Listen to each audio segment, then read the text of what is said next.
Hello, our friends, Evolutionary Energy Arts family. Hello there, and welcome back. Yeah, quick update, guys. We just want to, cover something really quick, and again, invite you guys. Make sure you subscribe to all three channels: Evolutionary EEARTS and Heart's Home. Of something we were talking about earlier, we were talking about this swarm that's going on. Here you see 5.7 quake shakes Northern California. There's been quite a few, and California gets swarms. It is a place that is plagued by massive quake swarms from time to time. And here you see you have 37 quakes in this one area right here. And this is Lake Almanor. And another thing that's interesting to note when we come back out is the Lassen National Forest. And if you're not familiar with where this is, beautiful. I mean, gorgeous area. We went exploring through this area, and you can see Shasta's up here to the northwest of this area. We see we do have another cluster of quakes over in this area as well, which we will see from time to time. These times are very notable, though, in that there's so much going on right now, obviously, geopolitically. This is Mount Lassen, and historically, it's a very, very interesting mountain. May 22nd, 1915, explosive eruption of Lassen Peak, California. Blasted rock fragments and pumice high into the air. It rained fine volcanic ash as far away as Winnemucca in Nevada, 200 miles to the east. You see this photo was taken from near the town of Red Bluff, 40 miles west of the volcano. Huge column of volcanic ash and gas produced by the eruption rises to a height of more than 30,000 feet.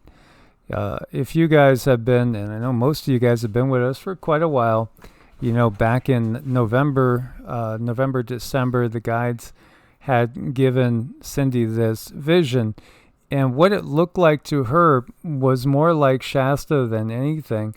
And they said basically a year and a half. And then they gave her another vision of both a volcanic eruption and warfare. And we interpreted that as being, within 18 months or so, there would be volcanic eruptions in the Pacific Northwest, as well as war going on U.S. soil. So when we see the cluster of these quakes, where they are, which happens to be right by Mount Lassen, which, again, last time it historically erupted, by the way, it erupted from 1914 to 1917. World War I was between 1914 and 1918. Spanish flu was 1918. You guys that have been listening to me for years, decades ago, I mean, when I was in my 20s, I remember looking and actually going through books in those days and thinking about how it seemed like when there was times of war and of great conflict, awful lot of anger and hatred and violence and everything in the air, it seemed like we had these natural disasters of large proportion that seemed to go along with it. And again, it was impressed upon me that, our consciousness and our emotions affects the earth. And again, we're part of the earth. So, I've always made a note of that. Isn't it really curious, is it not? It is. It is really curious. It's definitely something to keep an eye on, especially with the parallels that we have found that are going on. I had this vision, and the reason I shared it was because of the very specific writing on there. And I don't get writing, I don't get numbers, I don't get dates, and only because I did get that writing did I share it, because on that vision of the volcano, it was just a plain brown volcano. It said 1.5, and we took that to be 1.5 years from now that there could be things happening, and the timeline is not right. But we have to remember timelines move and shift, and they change all over the place. And right now is a really curious time. You know, Mike has been off all day, and he's usually very stable, feeling very stable. And today he's just been like not himself. He feels there's something off. And we have friends that are texting saying, hey, there's something going on here. You know, I think they want our take on it. And my take on it is always have yourself prepared for something. I also feel very strongly some shenanigans going on with CERN. Because when I feel deep inside of that volcano, this is not a voluntary action that's going on with the mother. Again, it's like she's being forced. She is bound. She has no choice but to react because it's like some type of a reflex that is being hit. And we're at a very delicate time. And, you know, when it comes to CERN, this is another thing that came up is that CERN is no longer working together with us. It's Russia and Belarus are separated from the CERN project, and I thought that was really curious too, because I think we have dimensional shifts going on, as above, so below. We have so much chaos going on here in the 3D. I wouldn't be surprised if they have found a way to really shake up the lower 4D, and we're the ones who are going to have to deal with that. Yeah, it's interesting. Yeah, it feels like there's energies in play. Now, again, timelines can change, especially when they're using these technologies, because it could be, that maybe a whole year passes. Maybe this is just a buildup. Maybe it's going to keep going. And a whole year passes before it hits. This has been constantly going through my head because it feels like everything that's kind of ready to go now, it's a little bit too early, but at the same time, it feels like there's nothing else that really has to be done. I think they have everything in place. And so, if they could trigger something, again, so much is tied into how awake are people. How many people are waking up quick enough that it could interfere with their plans. So, it's that part is also up in the air. As more people wake up, and it is imperative that we wake up as many as possible. It's still like in some ways it boggles my mind that you'll have people that say, "Oh, you guys are being too negative. Your program." It's like, if you just don't want to know what's being activated or what's in the plans, then go stick your head in the hole and just keep whistling Dixie until it blows up. It's up to you. Again, it's part of the bigger picture that's going on. It's about waking up as many as possible so that we can change timelines, because again, there is a collective consciousness to this, reality that we find ourselves in. And I think the individual can always perhaps change their path easier than we could change the collective. And what we're looking to do is help as many as possible by awakening those to what's going on. So again, a freight train barreling down on the rails behind you, you can't see it. We want to let you know, hey, jump off, get out of the way. Get out of the way. And again, does this mean that Lassen's going to go again? It's always curious too. You see the timing of these things, and they are timed with war and major events like that. So we just wanted to bring that to you. There's a lot more too. I mean, we were just talking about an article that was bringing up Cascadia and how that is way overdue. And of course, those articles sell newspapers, or nowadays sell subscriptions to online subscriptions and the like. They always utilize fear. Yeah, at some point in time it will happen, and especially when there's technology that's being used to actually trigger that now. So again, it's been relatively quiet in the Pacific Northwest, but it's not going to stay that way. So this is definitely something to make note of and watch. And we had showed you before when we had that 4.5, and I think there was a 4.3 that were off the coast of the Carolinas. And then we had before that 3.9s that were off the coast of St. Augustine, Florida. Clearly went, those were absolutely technological things. Absolutely, because I think they are looking to trigger an event that would, hit both coasts at the same time. Look natural, but really be technologically induced. As you see, quite a bit of quake activity over there. So, the eruption of Lassen Peak, it has happened before. Again, there was a series of eruptions between 1914 and 1917.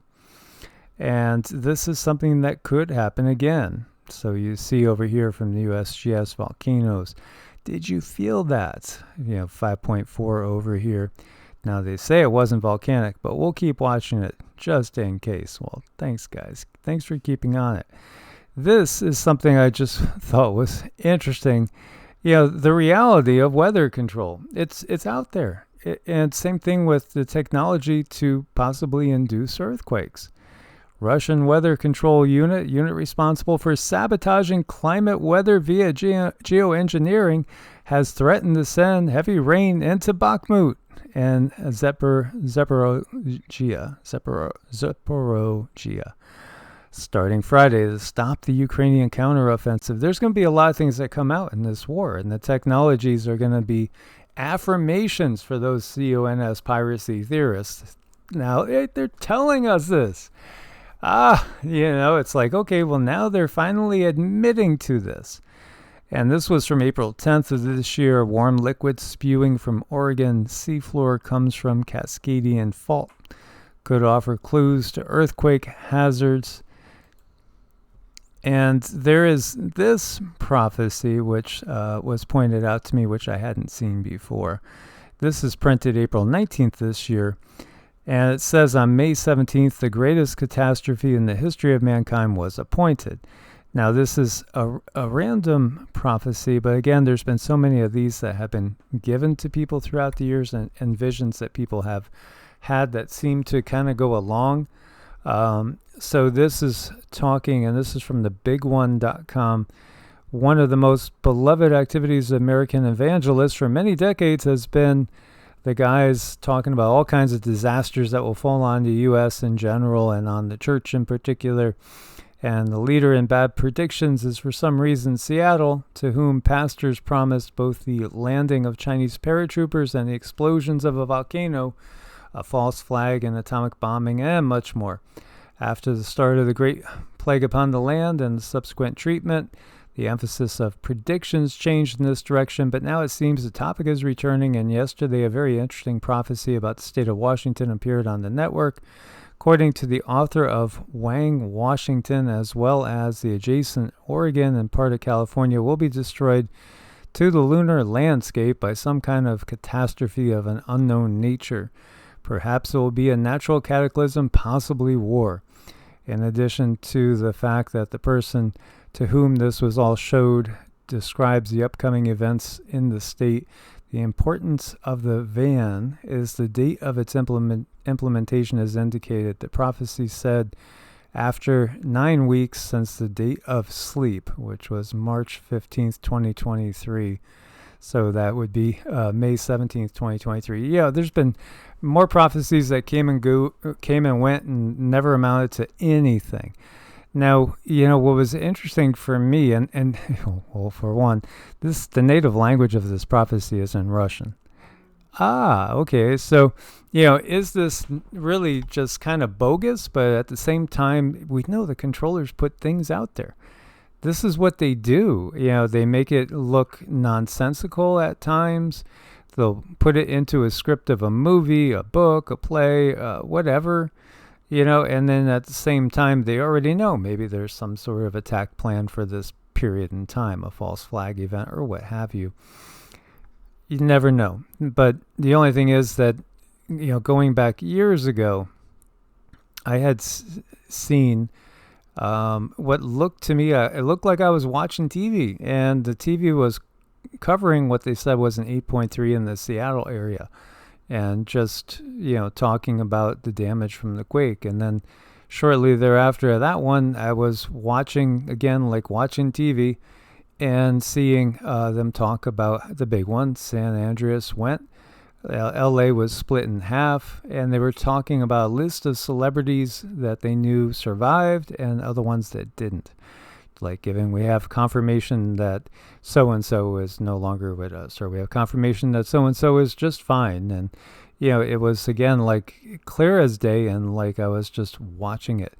And when you look into it, there have been thousands and thousands and thousands of people that have had these visions. Millions probably. I bet you it's in the millions, maybe tens of millions. It all depends on the individual and their connection to the higher self, and how good they can pick up from their guides. And lately, one thing that's been going around in the circle of people that we know are the tsunami dreams seem to be making a return. And I know it seems like so many people who are going through an awakening have had that tsunami dream, and it's really quite traumatic. But another dream that's making the rounds is more disturbing to me, and that's something that it could be a CME, or it could be something more deliberate, but we lose power. The vehicles stop working. You can't get anywhere. The truck won't stay on the road because you've lost all power.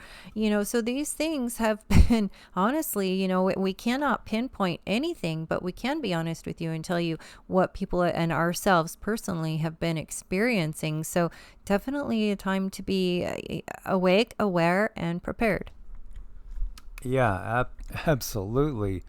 So this article goes on and talks about this one person, Svetlana P, shares information, and they were talking about revelations that were given to my parents when we lived in Ukraine in Donbass. We moved to America in 1996.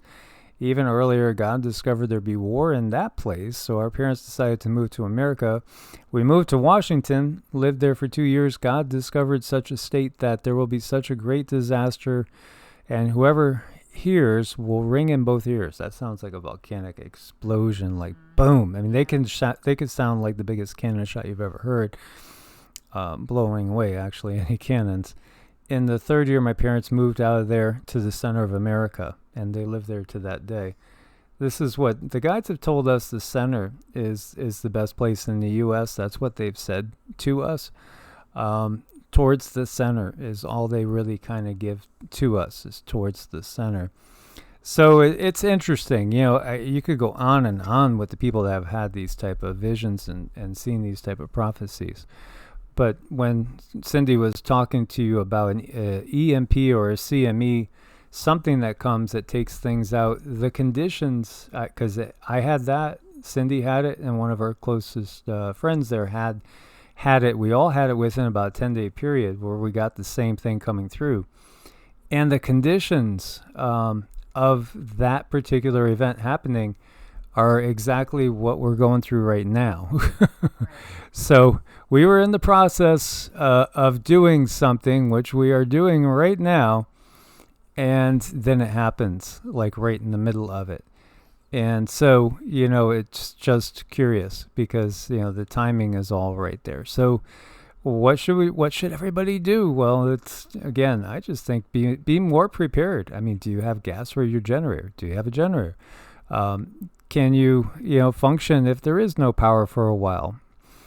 Do you have an escape plan if you are, say, like on the West Coast or the East Coast, or by nuclear reactors or by military bases? We're in a time of war. So, again, are you too close to the border? Do you, because again, there's so many people coming over. It's just mind-blowing how many are coming over at this point in time.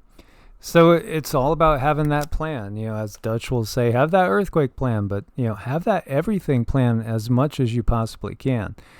Another thing to add to this is we have this lake which dried up and stayed dried up for so long, and now all of a sudden it's coming back and it's staying back. This is the type of changes that happen on this planet. They can't be monumental and much faster than most people realize. Add to that 3 times the average snowpack, tons of weight in water, in this whole area. absolutely can certainly be a triggering event. So hopefully we have like more time and not less. Hopefully the timelines haven't sped up. Let's keep putting our positive intentions out there, but at the same time, I really don't think it does any good to shut up about what's happening. Again, if you don't tell people the train's rolling down that track, are you not complicit then if they get hit and you knew better? Right. I can't overstate that. If you see something is going to happen and people are going to get hurt, you have the ability to say something and you don't. I feel that you're just as guilty. I do. It's like that's negative karma. Yeah, and it's not a good thing. It's definitely not a good thing. And I don't know too many people who would be able to not say something. And Mike and I are too, that when we see something coming, we're going to tell you at least what we know, and what we have experienced and what we have gone through. So again, do we think, is this going to be something huge, catastrophic? This is a time to be prepared, definitely. Absolutely, because again, technologies are in play. But then again, Mother Earth doesn't want to harm anybody, so she's doing her best to hold things in places as long as she possibly can. Mm-hmm. And, just take a look at this kitty here and do something that entertains you, even if it doesn't really make sense. It's all good. Much love. God bless and namaste. Namaste.